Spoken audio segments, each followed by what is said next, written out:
nyiracyo yari yaravuze ko azacungerwa mu nganzo none igurwa serivisi mwakadukanye arizo gutera komeka gusa uzi ikintu mbibutsa mwabubatsi hari abubatsi bigenga iyo badafite na gahunda yo gukoresha amabuye bikoresheje amatafari mwagiye kotsa hakiri kare mukanigurishiriza abubaka bagihari babaye botsa bakanamenyekana hakiri kare bakajya no gushaka ibumba ritarashyira mu kibaya.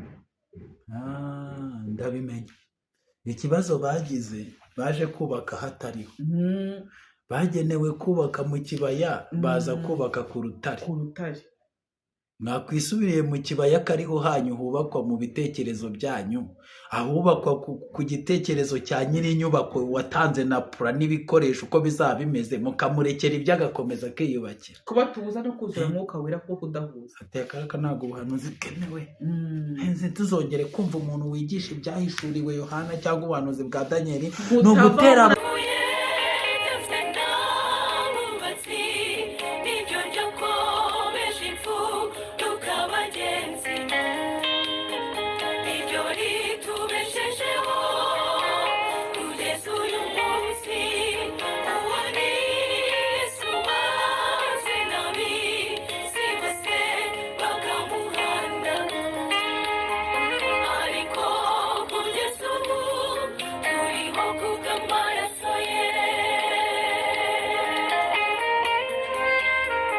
Yes, reka mbasuhuze kandi mbahe ikaze. Mwagize neza kubana natwe, mwebwe mwakoze subscribe, mwebwe mudusengera, mwebwe mwishimira umurimo w'Imana turimo dukora mu buryo bwo kugabura ijambo ry'Imana. Mugubwe neza muri mu Rwanda cyangwa muri mu mahanga. Nizere ko mumeze neza, niba mutameze neza umwami wacu Yesu Kristo abahe kumera neza kuko byose niwe ubitanga. Ngiye kuri mikoro ndi masengesho hano ni Kwiyoborizima TV, ariko nanone kandi kuri kamera muri kureba wa mubyeyi mumaze gukunda, mumaze kumenyera Kwiyoborizima TV. Imana yatugiriye neza iramuduha, bamwita Jeannette.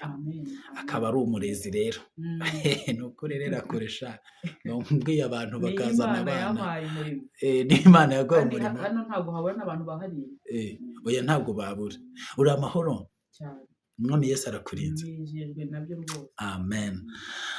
Ndagira ngo rero tuganire kandi ndakwakiriye hano. Ugomba kwisanzura kuri runo ruhimbi Yesu yararukugabije ku mwuka w'Imana.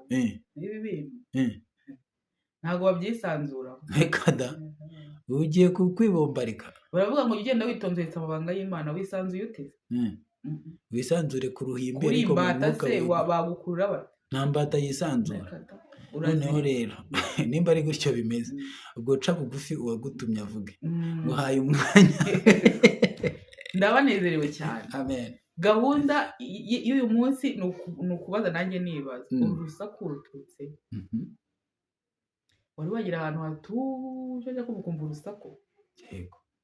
Buriya abana bo mu gihugu ntabwo bajya barira. Bijya mu mwana n'ujya umenya ko avuye mu cyaro ubu cyangwa yarwaye. Yego.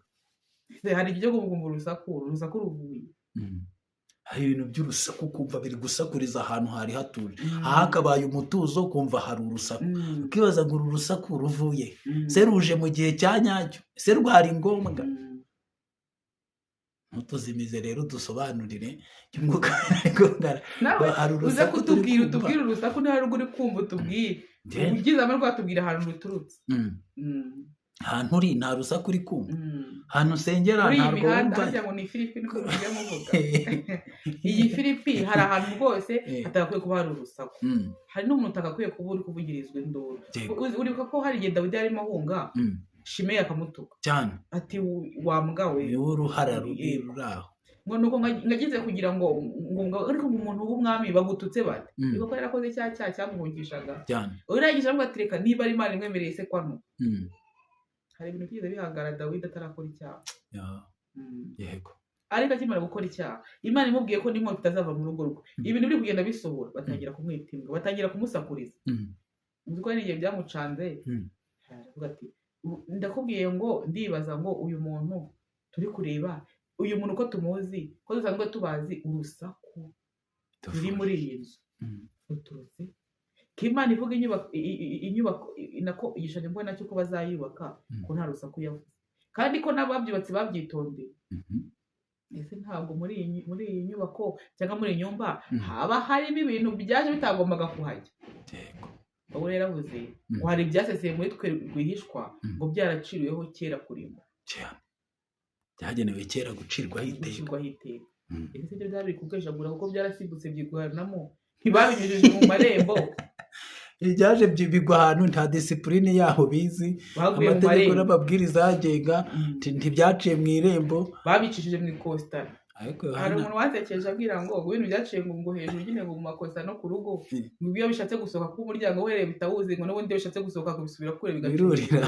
Niyo mpamvu basiga urusaku. Kuko kurira ntabwo byoroye, wasanga n'uwabitayemo yarabyurije. Barira kurushaho kujya mu rugo rw'umuntu muri nk'abajura, umwe akajya hasi n'akamukandagira ku rutugu bakurira bakagwamo. None ibintu bigeze imbere wenda nta n'ahantu bikandagira bishatse kurira bisohoka. Kandi biri mu rugo byo birometse biri ku nkuta neza, amabuye ari mu rukuta neza uraca. Reka dusube ijambo ry'Imana. Ubwo nuko twatangiye turanezerewe. Mwami Imana nta yindi sengesho ahubwo azibura amatwi yacu. Kuko ijambo baravuga ngo baravuga ngo ntibumve. Kubera ko amatwi yabaziba. Ngo bafite amazi ariko ntibashe gusobanukirwa. Uribuka ko none Umunyetiyopiya yasomaga ikavuga ati ariko se nabisobanukirwa ne? Ndasoma ariko ntacyo numva. Ati ibyo usoma nabyumva ibyo. Ati nabibwirwa n'iki? Ariko uzi ko icyo kintu kibabaje kuba ufite umwete wo gusoma ukaba uri no gusoma rwose wakubona ariko uvuga ati mbega umusomyi hariya n'Imana iri kubireba ko usoma, ariko ufite ikibazo cyo gusoma ibyo tuba.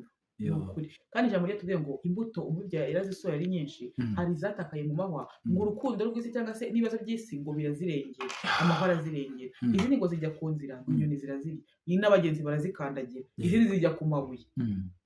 Ako gahinda waba ufite bushyize ku ruhande, niba uguye kuri iki kiganiro menya ko ari Imana iguhaye umuhamagaro ngo umubibyi natera imbuto ubashe kumva. Natwe tuzatunda imibereka, uzi guhingira ubusa biragatsindwa.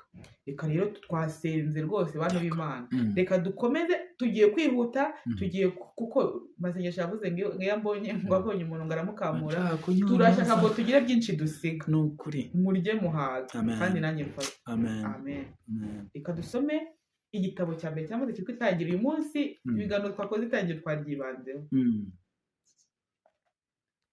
Igice ni cya 41. Yego.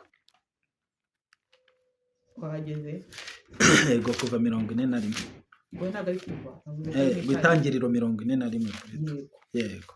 Turahera ku murongo wa 14. Ni umurongo gusa turi gusoma. Yego.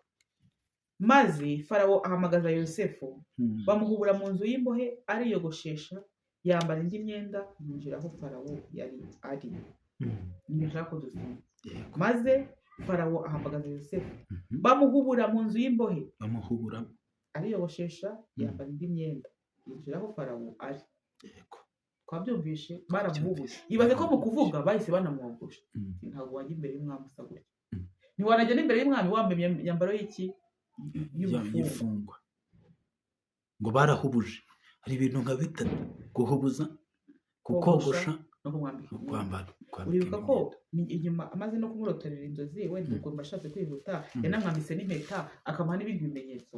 Iyo wahuye n'umwami hari n'ibidakongera, ariko na mbere yo guhura ntabwo ujyana n'umusatsi, ujyana n'imyenda wari wambaye.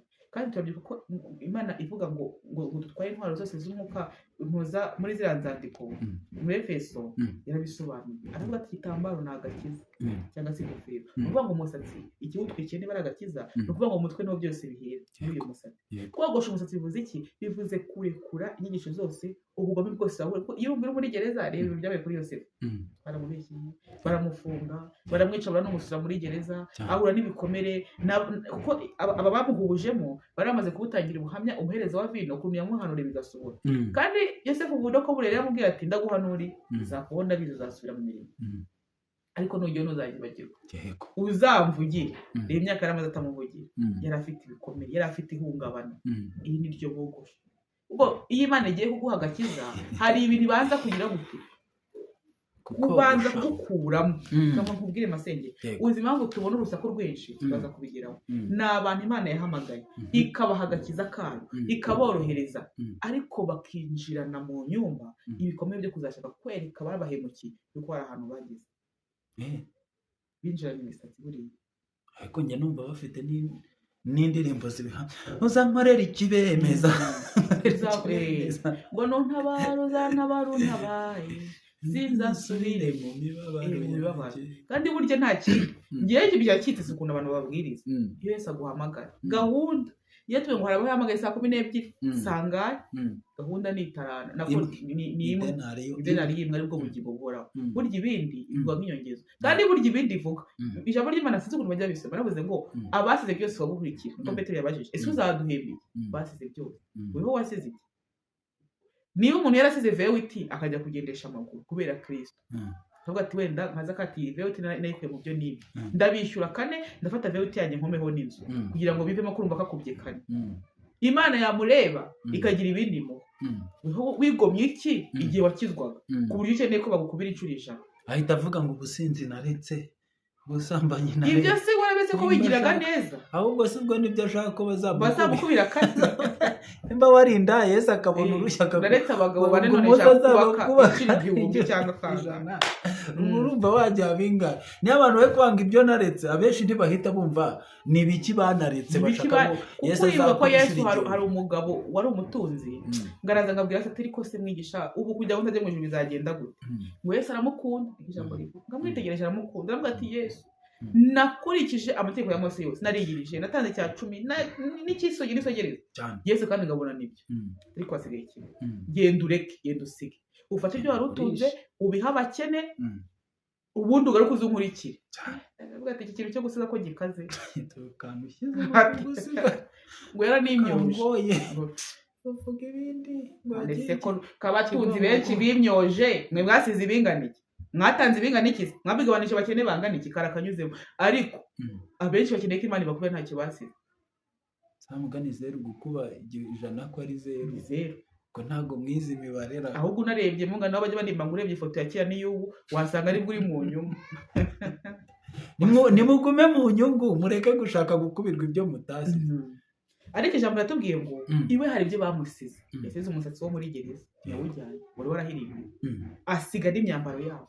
Ijambo rivugira ngo iki ngo umwambaro w'igituza sibyo n'umukenyero n'ukuri sibyo ritubwira muri iyo myambaro icyo yari asize yari yambaye ukuri yari yambaye kudahemuka yari yambaye kwihangana urumva yambaye inkweto barahindura ko aragiye imbere y'umwami afata irindi vuga butumwa iryo gukubitisha abantu iryo kujya kuzirika bene ibyo bintu bisiga muri gereza kuko hari ibikomere bya gereza ntabwo waba urya impungure n'ibishyimbo ngo bakuzirike utajya no ku kazuba ngo ugire gute ngo ntukomere noneho uzira ubusa uza gushaka gufata umugore kandi umwambaro wasigaye wajya mu mucike unarakariye Imana ariko se Imana wibuka ko nanze gukora icyaha ari weho nanze gushyira icyaha muri gahunda zanjye nkirukanka udafite no kuvuga wakoze ari muka Potifari nta kintu wavuga ibena ako gahinda gasigara muri gereza agiye imbere y'umwami baramwogosha kugira ngo ase n'abandi bari ibwami hari umva uribuka inkuru reka tuze kuza kugira n'ahandi nshaka ko dusoma uribuka inkuru mbe ngiye kuyivugiramo ubu nizara baraziciye kugira ngo adashwaratura abandi. Uribuka inkuru ngo y'ukuntu ngo umwami yacyuje ubukwe bw'umwana we ngo agashyiraho abantu ngo akabatumira ngo baze mu bukwe ngo bakanga kuza ageze aravuga ati mugende mu mahanga yose uwo mubonye nawe mumuzana aze mu bukwe cyane ndakagira ikibazo ngo yitegereje ngo we nuko bugeze hagati ngasohotse kabona harimo umuntu waje wambaye nabi kandi babafatiye bivuze ngo nubwo bamuhubuje muri gereza byari ibintu byihutirwa ntabwo ugomba kujya imbere y'umwami usa nabi ugomba kubyubaha.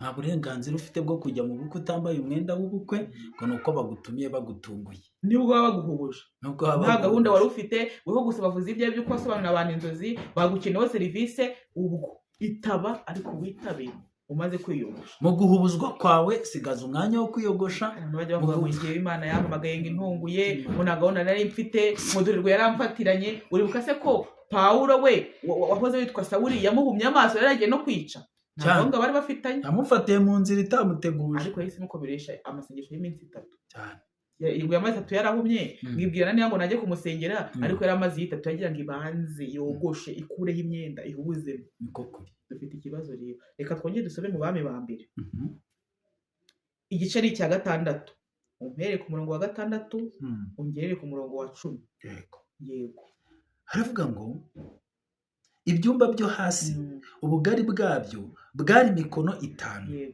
ibyo hagati ubugari bwabyo bwari mikono 6 hakurikiyeho ibya gatatu, ubugari bwabyo bwari mikono 7, kandi yabigenjeje atya. Inyuma ku nzu y'inyumba asiga aho azomeka ibiti, kugira ngo bidatobora inzu y'urusengero. 7, mu iyubaka ry'iyo nyumba bayubakishije amabuye yatunganirijwe mu nganzo, nta nyundo cyangwa intorezo cyangwa ikindi kintu cyose cy'icyuma cyumvikanye muri iryo yubaka ryayo. Kandi urugi rw'ibyo byumba byo hagati rwari iruhande rw'iburyo rw'urusengero. Haleluya. Abajyagayo bazamukiraga ku rwego rwihotaguye bakajya mu cyumba cyo hagati, bava muri cyo bakajya mu cya gatatu. 9, uko niko yubatse inzu, arayuzuza, hejuru yayo asakaza ibiti n'imbaho by'imyerezi. Amen. Uri kumva ko gahunda n'uburyo bwo kwinjira mu nzu bashyizeho ngo urwego n'uburyo bwo kugira gute n'ibiti byometsweho kugira ngo hatagira umuntu utobora. Nta nyundo, nta musumari, ndetse n'amabuye araza aconzwe nk'uko bazana amakaro baraza bayomeka. Ubundi ibintu byo gukata amakaro ntabwo byemewe, bagomba kuza barapimye inzu maze uduce tuzaza gusa batuzana neza bomekaho. Iyi nyumba se ni iyi? Ijambo ry'Imana ritubwira ngo turi insengero za Mwuka Wera. Igihe kirageze kandi kirasohoye ngo abasenga ndataha musenge muki Yesu yaravuze ngo urusengero muri gutangarira, njye narusenya nkarwubaka mu minsi 3. Icyo yasenye cyari umubiri we. Kandi aravuga ngo ngiye kubategurira hanyu, nuvuga kandi ngo nazo ko tuzasa nawe. Bivuze ngo izo nzu azategura uko azasa niko tuzasa, ni iyi mibiri yacu. Ndetse no kogosha umusatsi bawogoshe kuri Yosefu ku mutwe, n'imyenda yari yambaye bakuguzeho bakuraho, yambara uyundi mwenda w'ubwami cyangwa se ubwiza bw'Imana. None ndibaza iyi nzu ko n'ibiti by'inyuma, hari abantu ndavuga ngo hari ukuntu ngo Yesu ngafata ngo ubugingo n'umutima gusa, ngo iby'inyuma ntabwo bimureba. Niyo mpamvu reshaka ngo kuri 3 bavuze ngo n'ibiti byometswe ku nzu hagombaga gusigara ahantu hokomeka, ntibyatoboye ariko ngo bashyiraho n'ibiti byiza by'umwerezi kugira ngo bafunike hase neza. Amen. Naho hatagaragaza ubwambure, naho barahafunika hasa neza. Iyi nzu n'inyuma yaho hagomba kuba hasa neza kandi hadatobowe, nta gikomere. Kubera iki? Kuko watobowe n'umwe ni Kristo. Amen. Ntabwo tugomba gutobora. Iyi nzu ifite umuryango, nta handi hantu ho gutobora, kandi ifite na esikariye kubera ko ari ngo zubatse 3, bo bagomba kuziberereka. Shaka uburyo uberereka ukagiramo, ntabwo uvuga ngo turatobora ngo hatse ngo dukora dare tugashishamo umuryango bakazama kuri esikariye zo muntu ziracinyo. Bene data mutwumve neza, ugaburiye abantu bafite amenyo, ariko reka ntanjakanjere n'abafite igihanga. Iyi nyubako ni yanyuma bitatu, uru ni rw'umubiri, umwuka n'ubugingo. Ugera mu mwuka araca harazenguruka yinjiyemo. Haleluya. Hari ahantu atemerewe kunyura, hari ahantu atemerewe kunyura. Izi nzu zatobowe nande? Uru rusengero rwa rusengero Dawidi yapanze, Imana ikamubuza kurwubaka, ikavuga ko ruzubakwa na Salomo. Afite amaraso. Kubera iki? Nuko afite amaraso mu biganza. Ibintu by'amaraso ntabwo byinjira, abanza kubisigara ku musaraba. Ngo babyara abana, buriya Dawidi amaze kubyara umwana ubonetse nyuma y'imbabazi, biri kumvikana. Hari umwana wapfuye, haboneka undi w'incungu. Wa mwana w'imbabazi amaze kuboneka, wa mwami w'amahoro uruta Salomo amaze kuboneka. Iby'amaraso twabyize ku musaraba, ikibonetse ni Salomo, nta maraso gifite mu biganza. Bene abo ntabwo bemerewe kubaka. Ndetse kandi nabyo umenye ko n'amabuye yaje yamuhaye pura, ashaka ibikoresho arakusanya fundraising ziraba, ni nako yagiye gashikora fundraising bitane bikaba, tukabwiriza abantu. Ubu nanjye yantunitse ntabwo mwamenye icyo nyinshi cyane uko nahageze, irantunarika ndateganza aha n'amasengesho arikibye aramutunarika kugira ngo nakusanye amabuye baconga neza. N'ubundi buryo wagiye ubyarwa amabuye ngo yacongeye mu nganzo. Buri Imana ni ugwamagara, harabigeza akaza kayo bakamurwa ibyo bafite byose. Hari nabibwira nkarahawe iki twari tubizi kusambana, ufite abagabo benshi, mbese ufite Imana nyinshi, ariko gasopo nini uraguma mu nzu dusubireyo. Nito tugasanga aka kashumi tusize nuko akiriho, bivuze ngo nta mugabo uzinjira kuko haba yarafungiranye yari guceze, kandi iyo bafungura kandi kantu kari gutaka bari basize basa n'abagasesitsemo. Nidusanga hagifunze nubwo uzajya mu bantu, harabona batiri ngo bafite Imana nyinshi. Nidusanga aka gashumi gatukura kakiriho, aya maraso akikuriho, tuzakwemera mu bantu. Harabahamagaye bati itegeko ryo kubaka iyi nzu byaravugaga ngo amabuye acongerwe mu kirombe, reka tureke iby'inganzo kuko wenda ntibabimenya, acongerwe mu kirombe, nibarangiza kuyaconga n'imbaho bazicongera aho bazatema ibiti, ibintu byose mezire gusa, bajyane mezire mu ishyamba no mu kirombe. Mu yandi magambo buri buye riraza kuza riva mu kirombe, baraba baza aho rigomba kubakwa. Uzi ikintu kifashe se? Hari abantu bajya babeshya ngo iyi nzu ngo ya Salomo ngo yubatswe n'abafirimaso, ntabwo ari byo, kuko abafirimaso barasuzuguraga, ntabwo bari kubyemera gukurikiza amategeko, kuko muri iyi nganzo nta nyundiriyo, nta musumari yo gutoboza, nta rukezo, imbaho zije zuzuye, hari ibintu byinshi bidahari cyane, yewe na ya miriro batwika amabuye ntabihari y'amatafari. Ntabwo ari abafirimaso bagombaga kurwubaka, bari abantu barabeshye rwose. None uyu muntu barabo ntibubaka bakurikije amategeko yatanzwe n'umwami, bakurikije ubwenge bwabo, barya revelation. Hanyuma kuri urusengero rwasobanurwaga Kristo, bikaba byari biteganije ko abazubakwa nk'umubiri wa Kristo, buri cyubakwa cyose kizaza giconze giterekwaho bizamuka, ngo twebwe ngo turi ibice by'ingingo za Kristo. Wenda hari masengesho n'akanwa, wenda nkaba amatwi n'urugero, wowe ukaba amenyo, undi akaba intoki, undi akaba ibiganza n'amaboko, ngo niba ngo dukegeranye kuko turi ingingo za Kristo, turi umubiri we.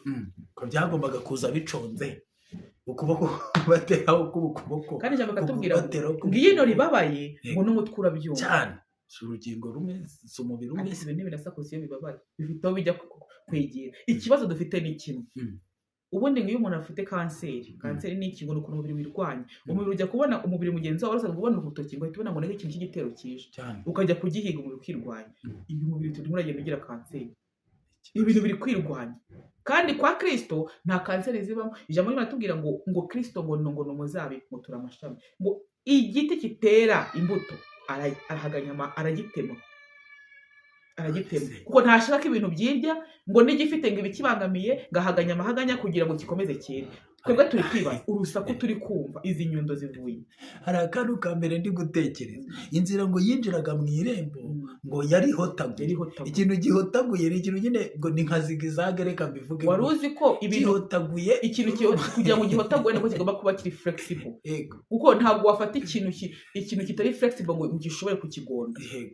Ikintu gikomeye kigangaraye ntiwashobora kukigonda, kugira ngo kibe kigonda kihotaguye nuko cyoroshye nyine ushobora kugishyira muri pozisiyo zose. Kandi iyo nzira dufite imwe ni Kristo. Avuga amagambo akomeye, aravuga ngo umuntu wabyawe n'Imana ngo aba ameze nk'uko utamenya aho umuyaga uhuha werekeza. Umuntu wabyawe n'Imana tunabyoroshye, niyo nzira ijya mu mutima ni Kristo, kuko Kristo yemeye gusiga ubwiza afite mu ijuru, ariyoroshya ngo yambara akamero k'ubumuntu, avuye mu kamero k'ubumana, yarihotaguye kugira ngo agire mu mutima wawe. Noneho ngo umuryango w'iyo nzu wagombaga uri mu rubavu rwa Yesu havuye amaraso. Uriya niho umuryango wagombaga. Mise nibuka kandi Mose Imana imubwira ati ndashaka kukubona, amubwira ati hari ahantu bugufi bwanjye mu busate bw'igitare, aho ngaho iyo umuntu ahageze muri uwo muryango w'iburyo nibwo umuntu yinjiramo akambona neza, akambona.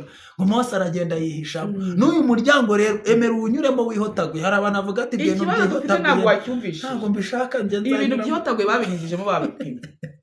Twebwe turi kwibaza ko mu nzu yacu muri iyi nyumba turi kubyibaza, ibintu biri gusakuza biri guturuka ko turi kumva inyundo zihavugira, ko dutekereza ko amabuye ari buhaza azacunze. Aya mabuye bari kuzana bagagereza kuyacongera aha. Aba ba Yosefu bari kuzana imisatsi ngo bari buze ko hano ntabwo haba ibyuma byogosha. Aha hantu haba n'imyenda abantu bahinjira bayifite. Uyu muntu wambaye imyenda ko tutari bumukarabye, kaza yarakarabye, turamukoze iki? Abantu turi kubona baza bakenyeye amasume, bafite n'imisatsi, kugiye ko nta dushe ziri hano, bafite imisatsi yo muri gereza. Noneho yo muri gereza ko mwayizanye yabaye nk'amadirede. Ko ni ikibazo.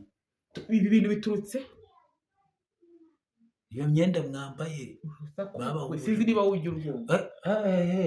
None se uyu muntu twagiye n'icyizere tukamubona afite ari amabari ryiza byakubakwaho. Ijambo ribatubwira ko ngo urufatiro rw'Imana rwatse kurumwa n'abahanuzi, ari Bibiliya nyine abahanuzi bahanuye ndetse n'intumwa zageze zikajyana ubutumwa bwiza. Tukareba twabona undi muntu nawe arajya kukwisanisha n'abahanuzi ndetse avuga n'indimi nyinshi, tuwe tuguhaye ubutumwa ngende tubwirize. Ejo bundi bati yataye umugabo afite n'uwa gatanu. Twajya kubona twibishyuye tuti masengesho nawe ubwo uyu muntu niwe wamushyize kuri kamera, dore nguyu yatwaye umugabo w'abandi cyane, bakajya kugusakuriza cyane. Urusaku ruturutse twajya kumva tutumva tuti rwose uriya muntu yaragiye atuburabona kuri telefone burya yabahanuriraga abasabye 500 cyangwa n'ibindi. Urase ntibishoboka ko byaba ari amafuti y'abayedera. Hari igihe abayede baba baragiye bakazana n'amabuye adaconze kakubitaho bikanga bigasaba inyundo. Byanga bikunda hari abantu baseseye muri twe bihishwe turangaye kuko Yesu baramaje batari ko twateye ingano urumamfu ruvuye. Ko hano habibwa amasaka. Ibi bintu bivuye ariko nyine muri masinziri ati ninjoro bwije hari umubi waje arabiba. Ntiwabona aya mabuye barayashyizemo dusinzira. Icyo gitangaje se nukuntu aya mabuye avuga atari ko turi abana b'Imana. Iyi nyumba ni iyacu. Wabuye aho hantu wagiye nahawe. Iyo haba hawe ko ari kuza uconze ukajyaho bigahura. None urwo rusaku tukaturi kubona ukeneye kwaza abandi kandi bari kudusakuriza ngo mukanatuvuge. Ngo rwose ngo ibintu byacu Imana niyo mucamanza kandi nyiri kutangapura yabwiye wategereje kubaka Imana ati ntunyubakire ufite amaraso mu biganza. Imuhana kondisi ibwiye na Salomo iravuga ati arano mashaka amabuye yaconze. Niyo baba baguhubuje wimbwira ngo baraguhubuje ngizwe cya munara ngo ujye ku musozi ngo nuko Imana kuzira niyo baba baguhubuje ugomba kubanza gukuramo. None ko twe twaje duconze tukemera kujya mu nganzo bakaduconga neza barengana bakaringanira tukemera kujya ku muriro urabona ukuntu umucuzi bongeza bakongeza umuriro tukabyihanganira. Ushatse ute kutubuza kubangamirwa nawe uri kuza kudusakuriza. Turi kubona ahantu uri kujya n'uri gukwirwa. Uribuka mu mujyi hano buriya siyo haza kuza kujyamo intare. Iyo mu ntare bababwiye ko no baramubwiye ngo mu bitazira uhamagariye no mu bizira uhamagariye. Ibyaje byitaba byaje byizanye. Buriya nawe yabona wenda hari nk'ikintu cyatenze mu nzira urabona akanya kanyamaso akagenda agahita kubitira n'indi ntare yari kuza kandi zayo zuzuye ikabikubitamo itarahawe gahunda y'uko itagomba kurya intama byari kugenda yari kuzicosha.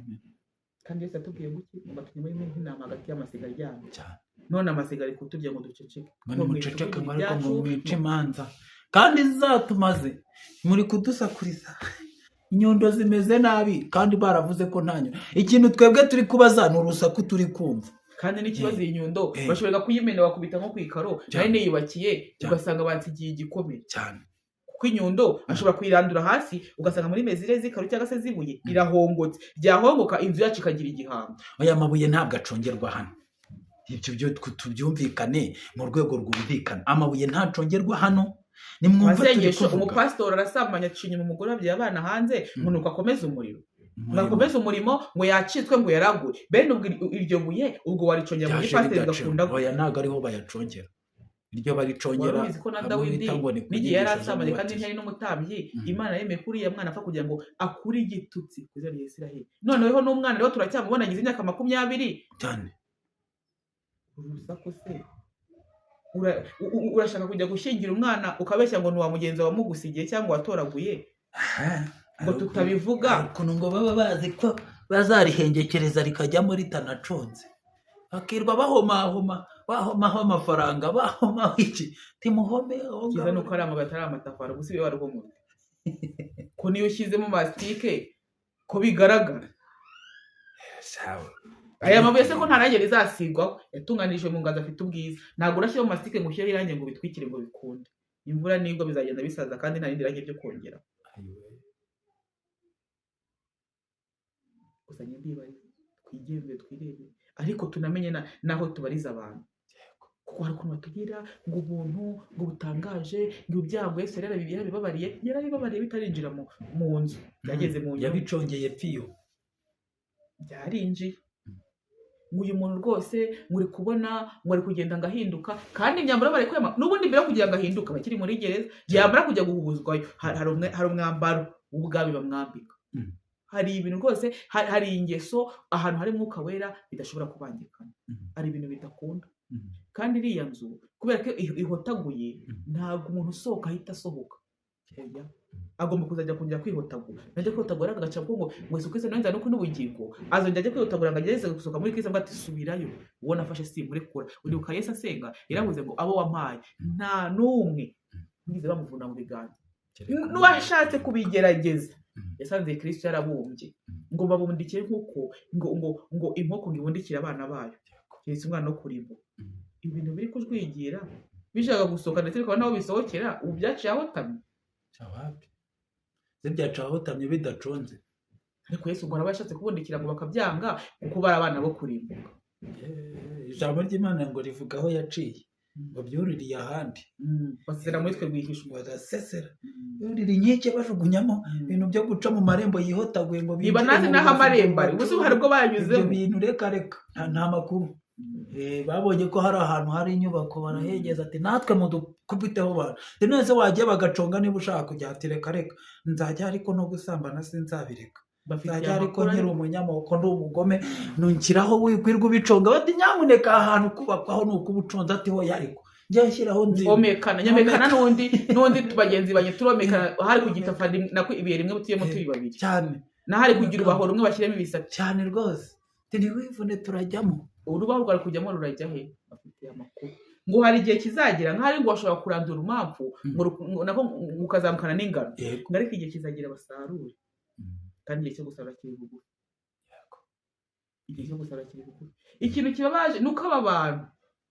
ni uko bene aba barusaku ntabwo urumapfu ruzahinduka ingano ngo bikunda ntabwo bizabaho uyu bundi buye ryakabaye ryaraje ricunze buriya potere yatinyuka akajya kuba ati sinigeze menya Kristo akwima nsengesho nsengera umubwiye rwose unyuze agakiza nongere mbatizwe wapi ntabwo byakunda pasiteri se buriya yabishobora ati uko mundeba uko wenda ni nk'umutinganyi mbabarira rwose ndi ikivume mu nsengero ndashaka kumenya uwo Kristo ntabwo byapfa kubaho yarasimbutse inzego ese umuntu mukuru yasubira kuba umwana ikintu kibabaje nuko nibakora mu nyumba bazajugunya bakajugunya hanze bazihondagura yibaze kujugunya nyine bazidumbura ese bazunguka iki bazunguka ko bamenye amakuru y'aho hantu nubwo batabaye bajyaga baririmba ngo abo mugenzi w'umunyabwoba ngo biyiriza ubusa nk'abandi izuba rikabica nk'abandi imvura nyinshi y'igikati ikabakubita nk'abandi ariko batazagerayo waba uyewe uraconze yego wenda mu gidiyakoni urimo ariko se uraconze yego wenda uri pasiteri ariko se tubwizanye ukuri mu Rugarama niho wacongewe mu nganzo wavuyeyo uconze neza ikibazo rega sinaya mabuye kuko yaranabizi ko atari ayaho ikibazo ni abari imbere mu nyumba bari kugerageza kwinjirana utunyundo ngo bagerageze kubacongera bagerageze ko bafitingamo ese mwabubatsi mwe utwo duserivisi muri gutanga ahantu hapanzwe ko nta rusaku ruzahaba mukaba muri gutanga uduserivisi tuza n'urusaku nibahoze inyuma ntawe uzatobora no mu kidiyakoni reka tujye kugera hejuru kwa bapasitori na hehe n'inyuma ukinjira nta bizahatora n'abasekirite n'abantu b'imbere batanga buri kamwe nta gutobora buriya niba umubiri wacu ari inzu ya Kristo abantu batoboye nk'amatwi ko bahatoboye ataravangiwe ni wa muturage wa Cyumbu bateze urusengero barakwereka hari abatoboye batabizi bo ntabwo mbarenganya bize bivuye muri gereza baratoboye barize ariko hari abahoze muri twe bababwiye ati agakiza saka inyuma baragushukura tobora cyahoze bidatoboye hari n'ababira abandi babogosha umusatsi bamera neza batabuye ahubwo no kogosha gusa ngo turanawusuka cyane bizagenda bite buri urusaku rwa za menshi turi kubona ziri kuza na za produit bajugunya amacupa ahantu bahaza barogosha ariko nivuga yumwe mu mwuka sinzi niba dukuka n'abantu bakuru umungane wawe ndabibutsa ko umwuka umusatsi ingofero bisobanura agakiza aka gakiza ntabwo kavangiye nta bintu byo kutubwira ngo ibi biriya ngo yanditswe n'injiji ngo tugeze mu gihe tugiye kubihindura nta bintu byo kutubwira ngo rwose ngo nubwo ngo episkopi agomba kuba ari abagabo aribyo byanditswe ngo nyine ngo baribeshye ngo ni editing ngo uru rusaku rwose turi kuhuza nabyo hano nibyo turi kwibaza nta bintu byo kutubwira ngo urumva ngo divorce ngo Imana ngo yaravuze ngo ikima ifatanye n'ibyo bitandukanya nariko ngo turi kubyiga urize numva hari umushubi bivuga ngo turi kubyiga ngo tware impamvu zabiteye abantu barabeshwe ngo reka tubabuhore ngo bibonera abandi cyane da urusaku nibwo tutari kwaranja amabuye atarayo mu nyumba akwirwe mu nyumba bafundi banjenyeri mwahawe ako kazi izo serivisi zo gucongera amabuye ku cyubakwa ko nyiracyo yari yaravuze ko azacongerwa mu nganzo none igwa serivisi mwakadukanye gutera komeka gusa uzi ikintu mbibutsa mwabubatsi harabubatsi bigenga ibo badafite na gahunda yo gukoresha amabuye bikoresheje amatafari mwagiye konsa hakiri kare mukanigurishiriza abubaka bagihari baba yabotsa bakanamenyekana hakiri kare, bakajya no gushaka ibumba ritarashira mu kibaya. Ndabimenya. Ikibazo bagize baje kubaka hatariho, bagenewe kubaka mu kibaya baza kubaka ku rutare. Mwakwisubiriye mu kibaya kariho hanyu hubakwa mu bitekerezo byanyu, ahubakwa ku gitekerezo cya nyiri inyubako watanze na pura n'ibikoresho uko bizaba bimeze, mukamurekera ibyo agakomeza akiyubakira. Kuba tubuza no kuzura umwuka wera kuko kudahuza. Atekaka ntabwo ubuhanuzi bwemewe. Nzi tuzongere kumva umuntu wigisha ibyahishuriwe Yohana cyangwa ubuhanuzi bwa Danieli no gutera abantu ibyaha. Turi gucongera amabuye mu no guhahamura abantu. Ibyo bintu nimuzongere mugerageze mu bigabanye mu Rwanda. Kubita inkoni umwe nabonye ngo wakubitiye kubita mu rukiko ku munwa ingoma muri yo. Ati mujye mumenye ko mugenda. Twarahigaruriye. Bene data utwo duserivisi mwagiye kudutangira mu kiba. Umuntu atanga menshi, atanga cya 10 cya 500 cyangwa nta mpamvu yo kumusakuriza niba yasambanya azihana. Ahantu niba hihana ko ga service. Bene ibyo bintu ntabwo wabihavugiye. Sinshatse kuba ko umuntu w'Imana atagira ibyaha ngo yongere yihane, ariko afite inzira ihotaguye imunyuramo. Bene baragana akinjira mu mutima we akamubwira, akamuha n'imbaraga zo kumuneshereza. Yego, ariko ntabwo agize ku karubanda muri yanzu yose ihari ngo bamenye ngo avuge ngo Imana imbabarire ibi n'ibi, ariko hari n'ibyaha atatinyuka kuko ari iby'isoni. Nicyo nshatse kuvuga. Icyo nshaka kuvuga ni uko bashaka kuguconga ibuye ngo barishyire kuri standard z'amabuye yaconjejwe mu nganda. Hariya mu nganzo cyangwa se mu kirombe hasigaye, urabona ibuye tuvuge niba ari nka kuko muri rya nyubako bizi ko harimo ama-or cyangwa se amazahabu. Urabona zahabu kugira ngo itunganywe ibituka mu kibuye kinini cyanduye, bakacyoza bakagitwika, bakagenda bashinja bakavuyemo zahabu nzima. Iyo bimarangirije ara mu ruganda. Urabona ibuye hari ukuntu bagenda bari kubita barabizi bafundi bagashyiraho n'akakoma gakata neza wenda nk'amakaro akajya kuri standard. Ibyo bisigazwa iyo myanda naho yasigaye. Kuko iyi nzu ntabwo turi bwongere kuyikubura. Hari abantu bayijyanayo bagacongera mu kidiyakoni, abantu bose bagaburiye bagataha ngo biri kubakira leta mu nda. Ngo niyo mpamvu ngo abantu barwaragurika abandi imitwe ikabarya abandi bagakenyuka. Kubera iyo myanda nuko Umukiza Yesu abane nawe. Urakoze cyane, twababwira rwose nako nta kindi ndenzaho. Ibyo mwumvishe mwabyumvise, ibindi mu bibazo umwuka wera. Gusa ni ikibazo nyiri iyi nyubako yari yaravuze ko iri buye rigomba kuza hano riconze, urubaho rugomba kuza hano ruconze rwo komekwa, rukomekwa nta gutogwa, nta foreze, nta nyundo, nta rukero, nta n'irangi ryo kujya gusiga ahantu hakomeretse, kuko ubitwara neza akabigeza hano bijyamo gusa. Wowe uri ahantu bari gutanga izo serivisi rero ugera ahantu wumva inyundo zivuga, uhita umenya ko iyo nyubako wayobye. Iyo nyubako ntabwo ariyo.